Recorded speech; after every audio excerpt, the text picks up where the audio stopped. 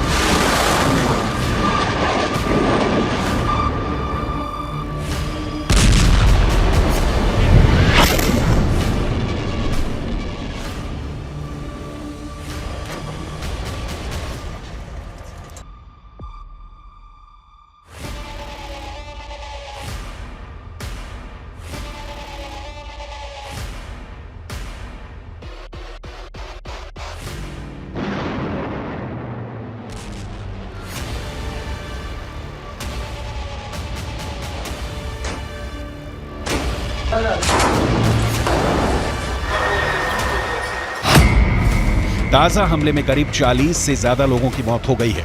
Central Gaza के एक शरणार्थी शिविर पर हुए हवाई हमलों में करीब 33 लोगों की जान चली गई है।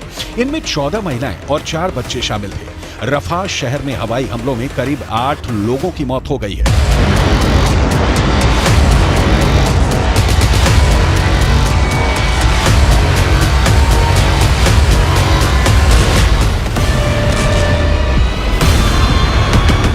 हर बीतते दिन के साथ इजराइल गाजा पर अपना नियंत्रण बना रहा है। खान यूनुस में इस वक्त इजरायली सेना भीषण बमबारी कर रही है। खान यूनुस ही नहीं, गाजा के कई बड़े शहरों पर इजरायली सेना ने हमले तेज कर दिए हैं। इजरायल के प्रधानमंत्री बेंजामिन नेतन्याहू को बहुत गौर से सुनिए, क्योंकि जिन्हें युद्ध विराम की उम्मीद दिख रही है, उन्हें बहुत निराश होना पड़ेगा। बंधकों की मौत की हमास वाली धमकी का इजरायल के प्रधानमंत्री बेंजामिन नेतन्याहू के ऊपर कोई असर नहीं दिख रहा है। אנחנו נשיג את כל יעדינו, חיסול החמאס, שחרור כל חטופינו, והבטחה שעזה לא תהפוך מחדש למוקד טרור, הסתה נגד מדינת ישראל והתקפות נגד מדינת ישראל. אנחנו נמשיך להילחם עד הסוף למען הנופלים ולמען הבטחת חיינו כאן בארץ ישראל. इजरायल फिलिस्तीन की जंग देखते देखते कई पीढ़ियां गुजर गईं, लेकिन 2023 में जिस तरीके से युद्ध छिड़ा है, उसने तबाही की नई कहानी लिख दी है। इजरायल इस इरादे के साथ मैदान में उतरा है कि हमास के अंतिम आतंकी के जिंदा रहने तक गोली चलाते रहना है, जबकि हमास इसकी कोशिश कर रहा है कि बीते सालों की तरह बंधकों के नाम पर वो युद्ध विराम करवाएगा, संयुक्त राष्ट्र में आवाज उठाएगा और विश्व बिरादरी से इजरायल पर दबाव बनवाएगा कि वो हमास पर हमला नहीं करे। हमास की ये कोशिश आंशिक रूप से रंग भी ला रही है। अमेरिका ने इजरायल को 2 टूक कहा है कि हमास के आतंकियों को मौत की नींद सुलाने के दौरान ये ख्याल रखा जाए कि किसी आम फिलिस्तीनी की इसमें मौत ना हो। लेकिन युद्ध में इजरायल इस कदर उलझा हुआ है कि अपनों तक को पहचानने में इजरायली सेना से भूल हो रही है। इन 3 युवकों को हमास ने 7 अक्टूबर को बंधक बना लिया था। इजरायली सेना ने गाजा पर हमला किया तो पहचान की संकट के कारण इन तीनों को गोली मार दी। हालांकि इजरायली सेना ने अपनी गलती कबूल कर ली है, लेकिन युद्ध में ऐसी गलती की संभावना लगातार बनी रहती है। सवाल फिर युद्ध कहां जाकर रुकेगा और 22 लाख फिलिस्तीनियों के भविष्य का क्या होगा? इस सवाल का जवाब नेतन्याहू के पास नहीं है, क्योंकि इसकी तैयारी में अमेरिका जुट गया है। जो बाइडेन का कहना है कि वो एक नई फिलिस्तीनी प्राधिकरण देखना चाहते हैं, जिसे महमूद अब्बास 2005 से चला रहे हैं। बाइडेन चाहते हैं कि संघर्ष समाप्त होने के बाद नई फिलिस्तीनी प्राधिकरण गाजा में कार्यभार संभाले। गाजा में आखिरी बार चुनाव 2006 में हुए थे। इस चुनाव में हमास को जीत मिली थी, लेकिन हमास ने सरकार बनाते ही महमूद अब्बास की फतह पार्टी के नेताओं के खिलाफ हिंसा शुरू कर दी थी। इस हिंसा में फिलिस्तीनी प्राधिकरण और फतह के हजारों कार्यकर्ता मारे गए। इस हिंसा के बाद महमूद अब्बास ने हमास के प्रमुख इस्माइल हानिया को पद से हटा दिया था, लेकिन हानिया ने इससे इनकार करते हुए फिलिस्तीनी प्राधिकरण से अपना रिश्ता तोड़ लिया था।